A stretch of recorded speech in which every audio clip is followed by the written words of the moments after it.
कैसे यूज करते हैं वो देखो। ओके। तो कंपनी के अंदर ऑडिट फीचर का यूज, तो उसके लिए सबसे पहले क्या करते हैं, कंपनी को क्रिएट करना। जब कंपनी क्रिएट करोगे तो इसी में एक ऑप्शन मिलता है कंपनी के अंदर ऑडिट फीचर्स का, तो वो भी हम देखेंगे कैसे। जैसे मैं Rahul dot Pvt dot L और डाल दिया डेली, और ये बेसिक इन्फॉर्मेशन डालने के बाद यहाँ देखो एक ऑप्शन आ रहा होगा सिक्योरिटी कंट्रोल, इसको यस करना। जैसे सिक्योरिटी कंट्रोल को यस करोगे, यहाँ देखो एडमिनिस्ट्रेटर का नाम आ रहा है, तो मैंने डाल दिया दिव्या, एंड देन पासवर्ड डाल दिया 123 एंड रिपीट कर दिया 123। अब देखो एक नीचे नीचे एक और ऑप्शन आ रहा होगा, लिखा है यूज टेली ऑडिट फीचर्स, देख रहे हैं, यही पढ़ेंगे हम, यूज टेली ऑडिट फीचर्स को यस कर देना, यूज टेली ऑडिट फीचर्स, ठीक है, और एक्सेप्ट कर देना। इस फीचर को जैसे ही आप एक्सेप्ट करवा दोगे तो आपके पास एक ऑप्शन एक्टिवेट हो जाएगा ऑडिटिंग का, यानी कि मैंने दिव्या एंड पासवर्ड जो डाल रखा था वो डाल दिया 123, ठीक है। यहाँ देखो एक लिखा रहा होगा ऑडिट एंड कॉम्प्लाइंसेस, ज़्यादा दिख रहा है यहाँ पर ऑडिट एंड कॉम्प्लाइंसेस। तो होता क्या है यस सर। कि जब भी कोई भी कंपनीज में एंट्री करते हो, ठीक है, तो एंट्री करते समय हमें क्या कराना पड़ता है, जो फाइनेंशियल कंप्लीट होता है तो हमें ऑडिट कराना पड़ता है कि जितनी भी एंट्रीज करी हैं वो सही है कि नहीं है, तो उसको बोलते हैं ऑडिट, यानी चेक करवाना। तो दो तरह के होते हैं, इंटरनल ऑडिट होता है जो कंपनी के अंदर के कोई सीनियर अकाउंटेंट होगा या कोई चेक करेगा, और एक्सटर्नल ऑडिट होता है जो गवर्नमेंट कर सकती है, कहीं बाहर से गवर्नमेंट को कंपनी को करवानी पड़ती है हर साल, ठीक है, साल में 2 साल में, ठीक है, ताकि कंपनी के अंदर देखते हैं कि अकाउंटिंग का जो प्रोसेस है वो सही से किया गया है कि नहीं कराया गया है। तो वो सारी कंपनी की ऑडिटिंग फीचर के थ्रू ही यहाँ पर डिटेल को मेंशन किया जाता है। तो जैसे हम एक कंपनी बना रहे हैं उसके अंदर कुछ लेजर्स बना रहे हैं, जैसे मैंने बनाया परचेज अकाउंट,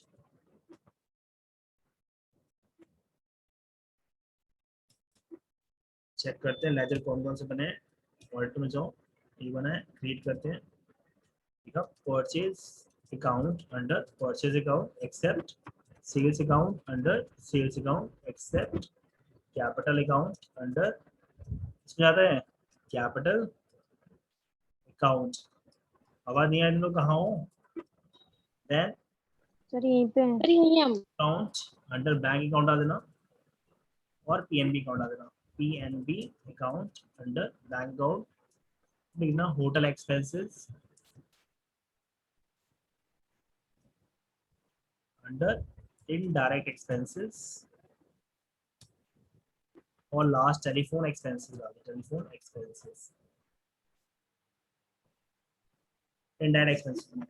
अभी लेजर जितने बन गए उसको चेक कर लेते हैं कितने लेजर्स बन गए। तो यहाँ देख सकते हो कि हमने कैपिटल अकाउंट बनाया, होटल एक्सपेंसेस बनाया, लेजर बहुत सारे हो सकते हैं, ये तो जनरल सा मैं बता रहा हूँ छोटा सा, ताकि आप एग्जाम्पल से समझ सको। अब मैं यहाँ पर देखो यूज करने जा रहा हूँ F6 से कैश रिसीव कर रहा हूँ। F6 पता ही है कैश रिसीव करने के लिए यूज करते हैं, तो F6 प्रेस करो, कैश रिसीव का ऑप्शन आ जाएगा, कैश रिसीव कर लेते हैं, कहाँ से, कैपिटल से, अमाउंट डाल दो जो चाहिए, देन जब ये एक्सेप्ट हो जाए तो आपने पढ़ रखा हो कॉन्ट्रा एंट्री, याद है क्या करते हैं, F4 से कॉन्ट्रा आता है। तो यहाँ पे क्या करते हैं, दो तरह की नहीं 3 तरह की एंट्रीज होती है, कौन सी, bank to bank, cash to bank, और बैंक टू कैश। तो मैं यहाँ पर डिपॉजिट कर रहा हूँ बैंक में पैसा, क्योंकि मेरे पास कैश अमाउंट अवेलेबल है, तो ऊपर चूज किया और यहाँ डाल दिया मैंने 50 लाख रुपीज मैंने ट्रांसफर कर दिए, कहाँ पर,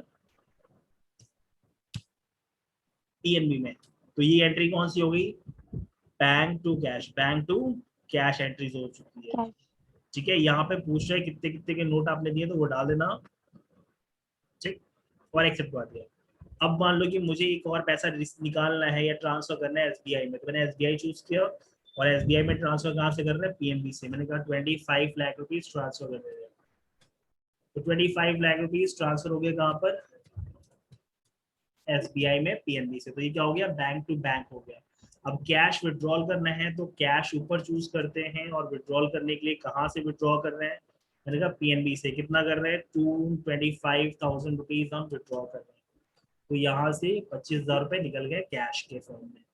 अब ये एंट्रीज मैंने कर दी, अब मैं कुछ बिल पेमेंट करता हूँ, F5 से मैं बिल पेमेंट करता हूँ, F5 प्रेस करना, और बिल पेमेंट कर रहे हैं, कैश कर दो बैंक से करो, मैंने कैश बिल कर दिया, और चूज कर लिया होटल बिल और डाल दिया 45,000, ये एक मैंने बिल पे कर दिया। दूसरा बिल पे करूंगा, मैंने कहा कि एसबीआई से पे कर रहे हैं, और टेलीफोन एक्सपेंसेस को हम पे कर रहे हैं, जैसे दिया 24 34,000, और ये एक्सेप्ट हो चुका है।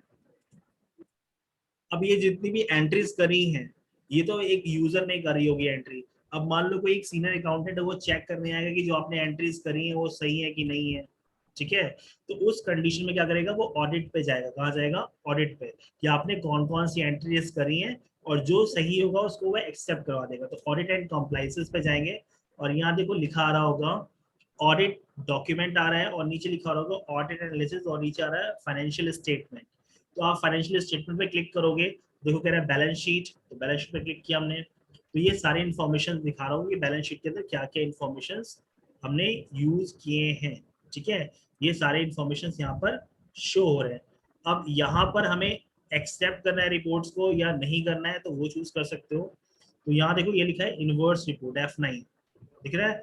तो गोडाउन मूवमेंट जो भी आपने चेक किया होगा उसको आप चूज कर सकते हो। तो यहाँ पर हमने क्या कर दिया, कोई भी मूवमेंट हमने नहीं करी है, ना सेल किया है ना परचेज किया है, इसलिए इन्वेंट्री की रिपोर्ट यहाँ पर शो नहीं होगी, क्योंकि हमने कोई भी इन्वेंट्री का पार्ट नहीं अप्लाई किया है। अकाउंट रिपोर्ट्स देखो, अकाउंट्स के अंदर दिख रहा होगा कि हमने बिल पेबल कोई है नहीं, बिल रिसीवेबल भी नहीं है, हमने कुछ डिपॉजिट्स किए थे, याद होगा। तो यहाँ पर चले जाओ, डे बुक की बात करते हैं। तो डे बुक में देखो एंट्रीज दिख रही होंगी लाइन से, ठीक है। अब यहाँ पर ऑडिट का स्टेटस बता रहा है कि आपने ऑडिट करी है कि नहीं करी है। देखो लिखा रहा है ऑडिट स्टेटस नोट। तो यहाँ पे कोई भी इंफॉर्मेशन हमने ऐड नहीं करी है। जब यहाँ पे एंटर करोगे तो यहाँ देखो पूछ रहा है कि ऑडिटिंग करी है तो किसने करवाया है, ऑडिटेड हो चुका है या नहीं हुआ है। तो अगर मैं ऑडिटेड चूज कर दूंगा तो ये हो गया कि हाँ ये ऑडिटेड हो चुका है। किस तारीख को हुआ है, मैंने कहा 1/4 को हुआ है, 1/4/2021 को ये किसी ने चेक किया है। 2021, 1/4/2021 को किसी ने चेक किया, ठीक। अगर किसी ने एक्सटर्नल नहीं किया होता, कोई बाहर से बंदा आके एक्सटर्नल ऑडिट करवा रहे हो, तो वो यहाँ पे डालते हैं हम डिस्क्रिप्शन उसका कि हाँ किसने किया है, और सारी इंफॉर्मेशन को यहाँ पर डालने के बाद चूज कर लेते हैं। तो यहाँ पे एक करके देखो, यहाँ पे शो होने लग गया, क्या लिखा रहा है, एक्सटर्नल ऑडिट लिखा रहा है, एक्सटर्नल क्लैरिफिकेशन 1/4 को मिल चुका है। वैसे एक एक लेजर को आप एक एक एंट्रीज को कर सकते हो, इंटरनल या एक्सटर्नल या ऑडिटेड, तो बनेगा ऑडिटेड। तो ये देखो यहाँ पे लिखा रहा है ऑडिटेड, यानी चेक हो चुका है ये एंट्री। फिर मैंने कहा ऑडिटेड हो चुका है कि नहीं हुआ, देखो यहाँ बोलेगा ऑडिटेड। तो जो जो ऑडिटिंग हो चुकी है, यानी जो जो एंट्रीज चेक हो चुकी हैं, उन सारे को क्या कर देंगे, ऑडिटेड कर देंगे। समझ पा रहे हैं। तो सब में क्या हो चुका है, यानी वो एंट्रीज चेक हो चुकी है, यानी वो एंट्रीज क्या है, करेक्ट है। समझ पा रहे हैं, क्लियर है कॉन्सेप्ट। तो देखो सारे क्या लिखे आ गए, audited Yes, audited sir. Audited. Clear concept, नहीं समझ में आया। अब मैं जा रहा हूँ यहाँ पर, देखो Sir, okay. Audit and general analysis. तो यहाँ दिख रहा होगा 6 थे, 6 में से 5 ऑडिट हो चुका है और एक क्या एक्सटर्नल क्लैरिफिकेशन के लिए पेंडिंग है। तो जो भी ओवरऑल था वो रिपोर्ट आप देख सकते हो यहाँ पर। ऑडिट जनरल के अंदर जब जाओगे तो यहाँ पे कोई भी जनरल एंट्री नहीं कर रखी, यहाँ शो नहीं हो रहा है। और कभी भी अगर आपको यहाँ पर फाइनेंशियल स्टेटमेंट में कोई बैलेंस शीट के अंदर कुछ भी करना है, ऑडिटिंग कराना है नहीं कराना है, वो चूज कर सकते हो आप यहाँ पर, ठीक है। और यहाँ पर अगर प्रेस करते हो कंट्रोल+F10, कंट्रोल+F10 जब प्रेस करोगे तो यहाँ पर डायरेक्टली दिखाएगा तुमको कि यहाँ पर देखो लिखा रहा है ऑडिट रिपोर्ट शो करेगा। ऑडिट रिपोर्ट, किसकी ऑडिट रिपोर्ट देखनी है, तो आप यहाँ से चूज कर सकते हो। वो भी ऑप्शन आप सिलेक्ट कर लो, जो भी आपने एंट्रीज कर रखी है उस कैटेगरी को सिलेक्ट करोगे, वो शो हो जाएगा। यहाँ पे वो एंट्रीज नहीं है तो यहाँ शो नहीं हो रहा है, तो हम चूज करेंगे क्या, ऑडिट एंड एनालिसिस। तो देखो यहाँ पर वो ऑडिट एनालिसिस की डिटेल्स दिखा रहे हैं। समझ आ गया, विदाउट। इसी के जस्ट नीचे ना डिस्प्ले में, और यहाँ मिलता है हमारे पास स्टेटमेंट ऑफ अकाउंट, और यहाँ भी मिलेगा टैली ऑडिट, दिख रहा है यहाँ पर टैली ऑडिट। यहाँ भी जाना, वाउचर जितने भी एंट्रीज करी हैं हमने तो लाइन से दिखा रहा होगा। अगर आपको यहाँ पर एक्सेप्ट करवाना है, यानी आपने एंट्री करवा के ऑडिटेड कराई कि नहीं कराई चेक करना है, तो एंटर करना, ठीक है। और एक और एंटर करना। तो ये क्या कह रहा है, एक्सेप्ट ऑल आ रहा है, दिख रहा है यहाँ पर एक्सेप्ट ऑल, मतलब जितनी भी एंट्रीज है उसको फाइनलाइज कर दे कि हाँ ये सारी एंट्रीज क्या है, सही है, ठीक है। जो सीनियर अकाउंटेंट देखेगा, फिर यहाँ गया और फिर यहाँ भी एंट्री करी, और ये अगर लगता है उसको एंट्री सारी सही करी है तो क्या करेगा, एक्सेप्ट ऑल टैब से। सिमिलरली फिर एक बची एंट्रीज है, इसको भी क्या करेगा, एंटर करेगा और एक्सेप्ट ऑल कर देगा। अगर 1 by 1 करना है तो एक्सेप्ट 1 पे क्लिक करते हैं। समझ में आया बच्चा।